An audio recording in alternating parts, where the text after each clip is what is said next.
everybody, John here, and today on To The Garage we're doing a review on the Navara Np300.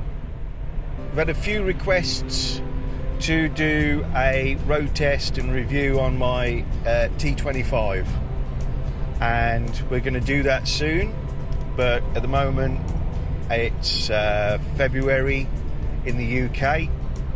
Roads are pretty nasty, and keeping the T25 tucked away.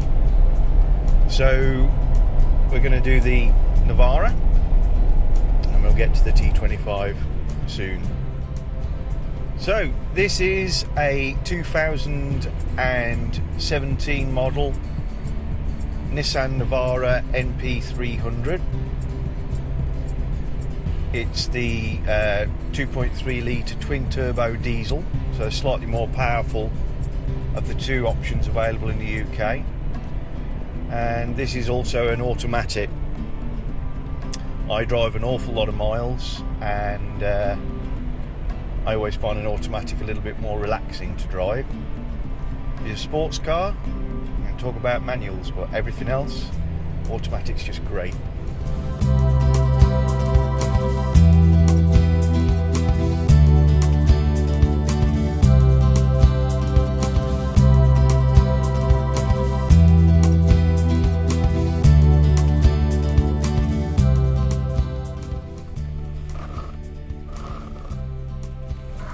Performance. Let's wind the window down for you and let's launch it.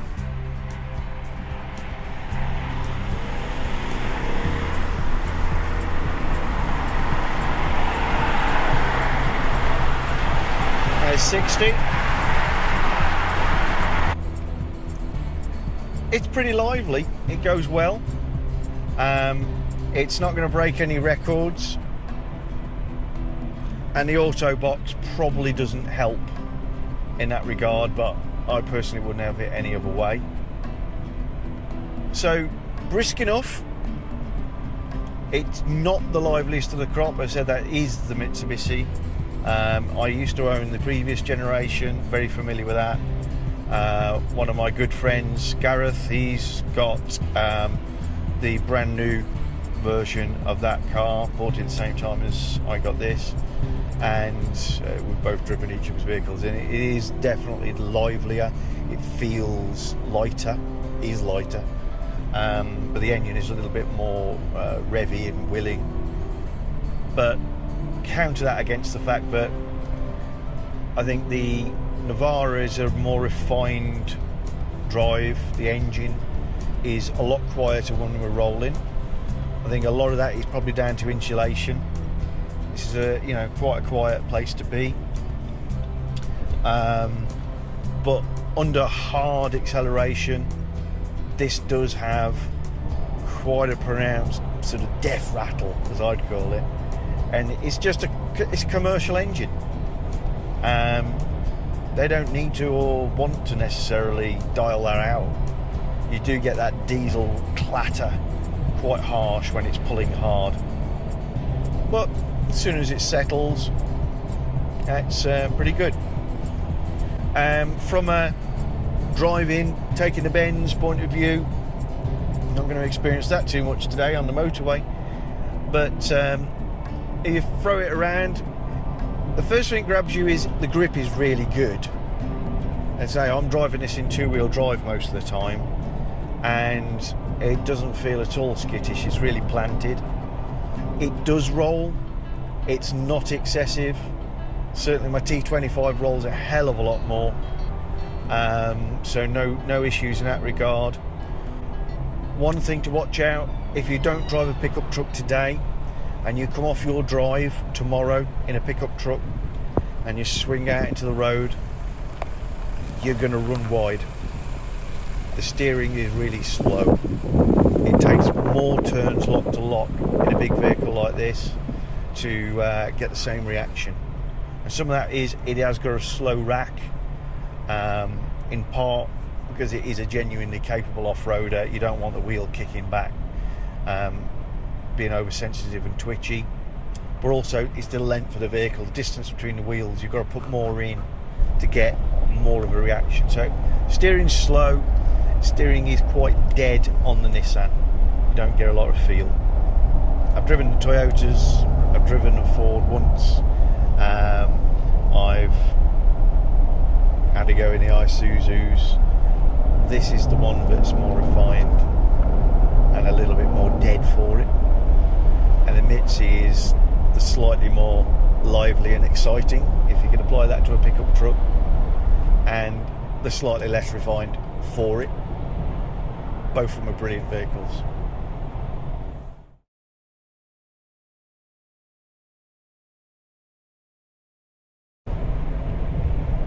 So, practicality.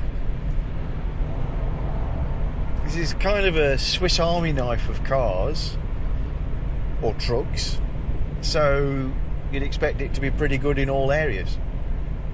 Let's start with where I'm sat. Visibility, brilliant. Obviously I'm high up and in 3 directions, great. We've already talked about to the rear, not so great.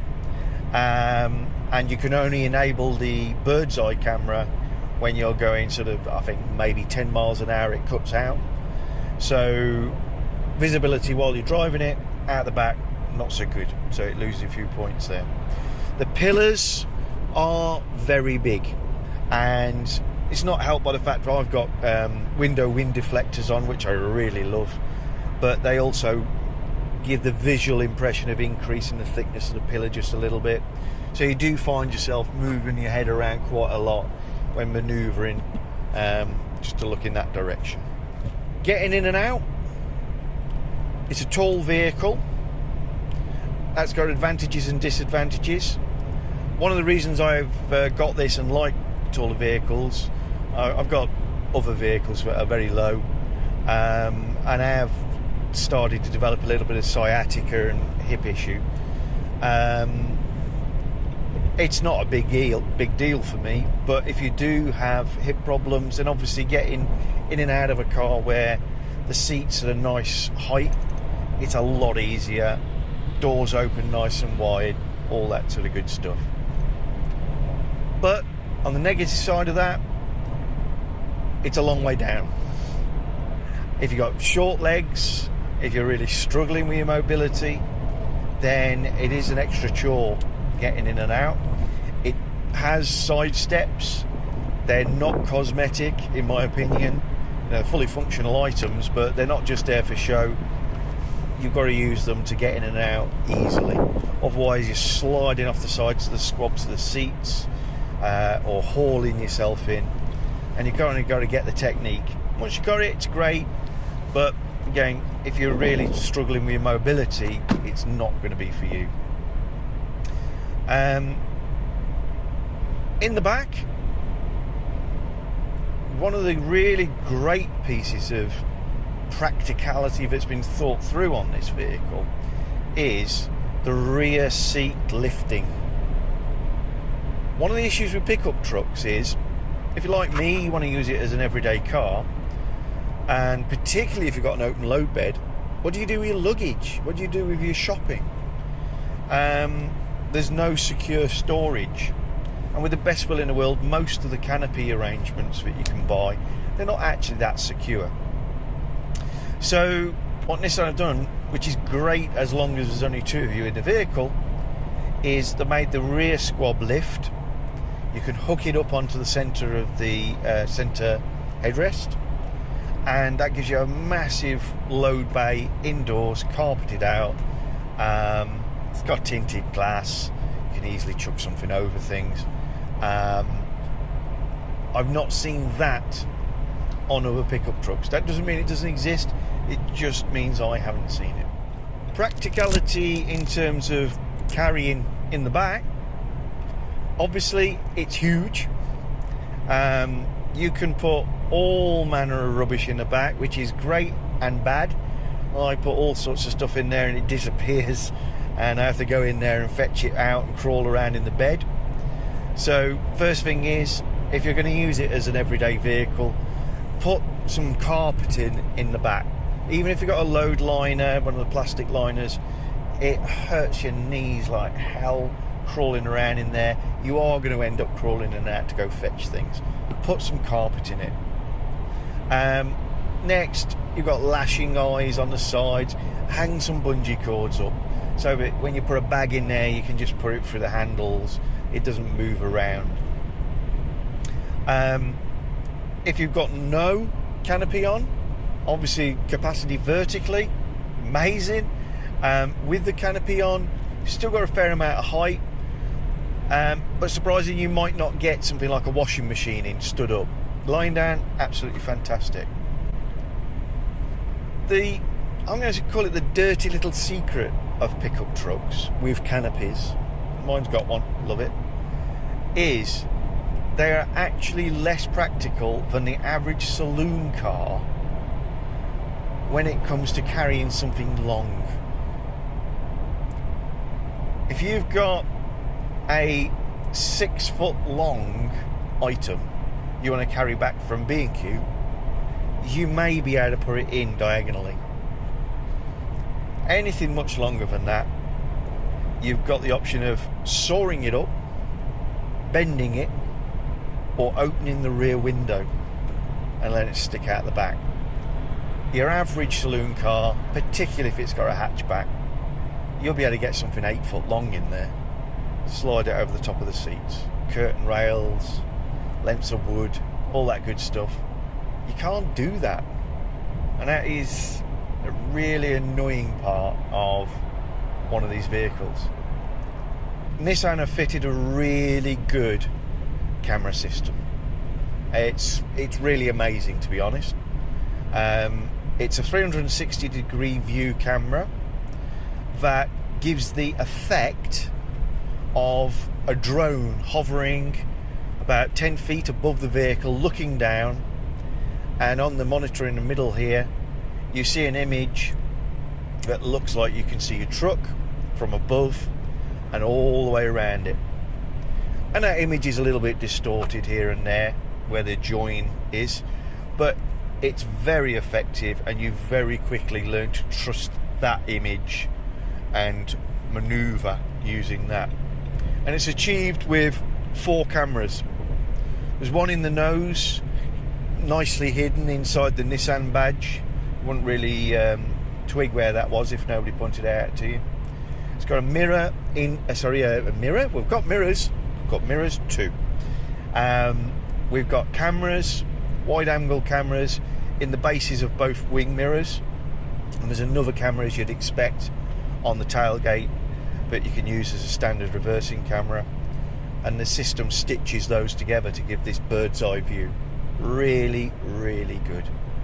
I think it should be standard fit on your average car. Just being able to see the whole way around, fabulous.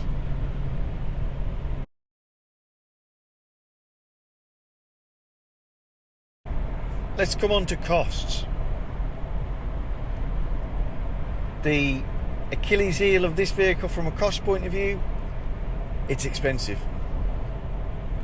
It's a lot of vehicle, don't get me wrong, but for a commercial vehicle, this, with all the boxes ticked, on paper at least, is going to cost you about £38,000, with an auto gearbox, a slightly more powerful engine, sunroof, all the gizmos and toys in Techno spec. If you're buying it through your business, it's a whole different ball game. It's VAT to consider. You can get business deals, etc., etc. But it's an expensive vehicle, and there are cheaper pickup trucks that do all the same jobs for you. Let's come to running costs, though. This is where the Navara brings it back over its competition. I've got an automatic. Automatic's not the most economical. There's all sorts of stuff spouted in the brochures, but genuinely I achieve about 38 to 40 miles per gallon. I don't thrash it, I don't drive slowly, I do big distances. Quite a lot of it's on motorways. But for me, I think that's pretty impressive for a vehicle this size, this weight, this shape.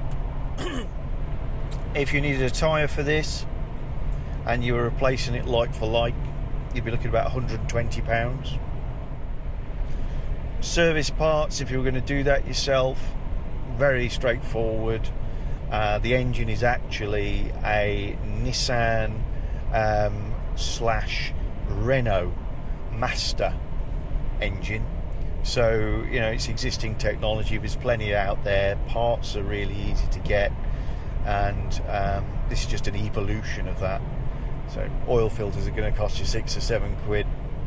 The servicing, now this is the first commercial vehicle that I've personally owned, so maybe a few of you are going to comment on this video and tell me that, oh, they all have that. But I was really impressed to find that service intervals on this vehicle are 25,000 miles. I'm used to 12,000, 15,000. 25,000 miles, and the average service, it alternates between a big and a small, is 325. One hidden cost that I did not consider until I already own this vehicle, and that's the AdBlue. So if you're not unfamiliar with it, AdBlue is a clear liquid. It's actually pig urine, but pig urine and water is called AdBlue. And this vehicle, like a lot of others, as a diesel, is equipped with a second fuel tank, and that's filled with AdBlue. And without going into the technical details, AdBlue is squirted into the exhaust system, and it breaks down the gases, gets rid of some of the nasty elements, and gives you a cleaner exhaust. What's the negatives? AdBlue costs money. So, told you how good it was on fuel, 40 odd to the gallon.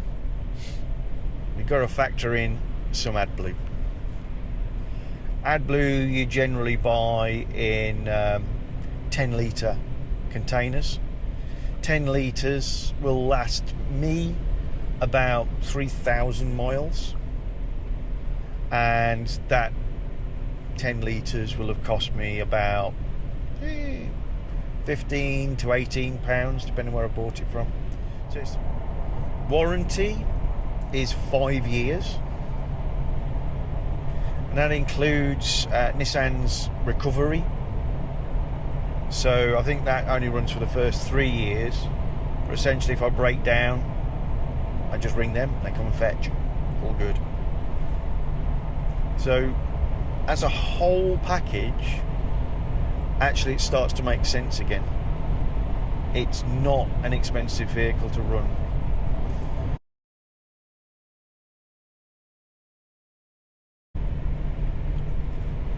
MP300 is a really nice place to be. The interior is really plushly trimmed for a pickup truck. The seats are particularly lovely in this model.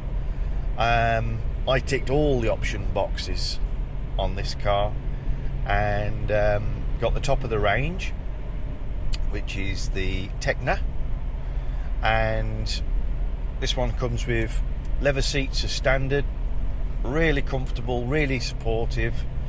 I regularly do a 320 mile one-way trip twice a week, and I really don't have too many issues. The seats are advertised in our brochures as NASA anti-gravity seats. Pretty sure that's mostly hype, but whatever it is, they're nice, they're really good. They're also heated and are electrically adjustable on the driver's side. Leather steering wheel, so the plastics aren't so good on the dash, but they're not horrible, they're not nasty, They're just not quite as nice as some of the competition. Ford's Ranger, for instance, has a soft finish on the dash, looks quite smart. There's other things about that I'm not so keen on that vehicle, but it probably trumps this one on the dashboard. Toyota's Hilux, the current Hilux, has got more of a futuristic-y hybrid feel to the interior, nicely laid out, unusual shaped dash. But this is functional, works well, looks smart, all good. Also, we've got a sunroof, pretty unusual in a pickup truck. Electric tilt and slide. Things like sunglasses holders. All mod cons, basically. The ride, to my eyes and feel and my bum, is the best of the crop. It is not as good as a really good SUV. Excuse me. So don't imagine that you're going to step out of a Range Rover, get into this and think it's good. But you wouldn't be comparing it badly with most average saloon cars. It's slightly more jiggly over a rough surface, and that's all down to the fact that all pickup trucks tend to be load rated to carry 1 ton for tax purposes, which means the suspension is necessarily a little harder than you might like it, particularly in the rear. But the current Navara has coil spring rear suspension, which does make a difference over leaf spring vehicles. It's not a game changer, and I'm a big fan of the Mitsubishi L200 as well, and the Mitsubishi's got all sorts of features that might mean you want to buy that instead. It is cheaper to get the same sort of spec. It is the livelier vehicle to drive from a steering and performance point of view, but this is comfier. It's got a softness to it that the others don't have. It's a little bit more compliant, a little bit more floaty. If you were going to use it for loading up 1 ton and plus in the back, then maybe the others are going to be better for that same reason. There's a few bits on the interior from a sort of comfort and user friendliness that aren't perfect. There's a big storage bin in the middle, which is great. Again, I would say the L200's got it trumped on size easily, but it is the armrest, like in most cars, and as an armrest it serves no purpose whatsoever. If I put my elbow on it, that's where I'd be sitting. It's too far away, it's too far back, it's too low. But that's a minor niggle. A lot of cars don't have an armrest, a lot of cars don't have a centre bin.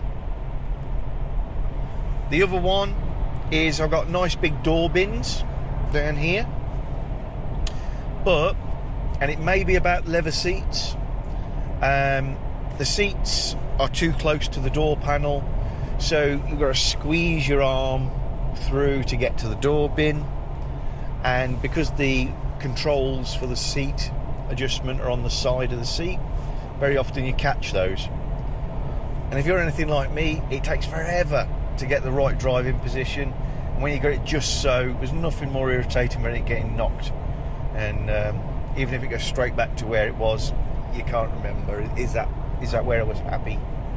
There is no memory function on the seats. Bluetooth phone, links up to the steering wheel controls, really good. Cruise, speed limiters, it's got the full range of toys and options in here.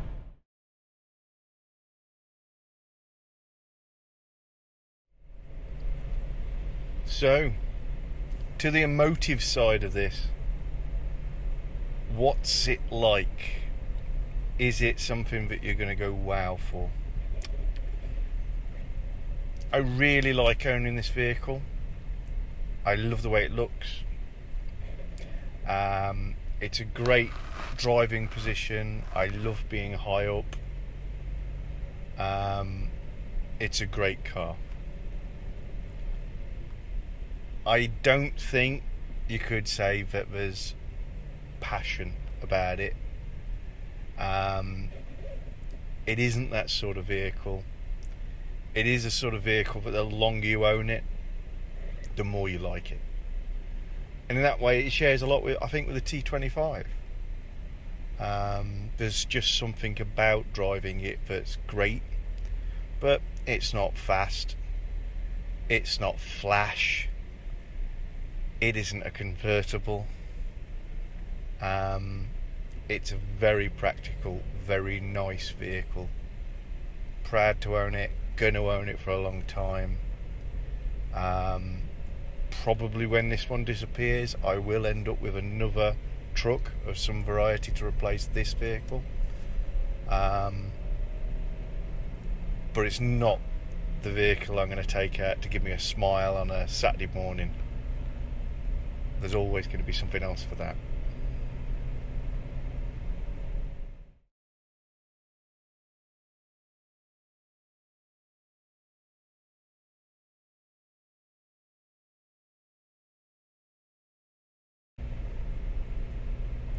So, next time on To The Garage, we'll no doubt be in the garage.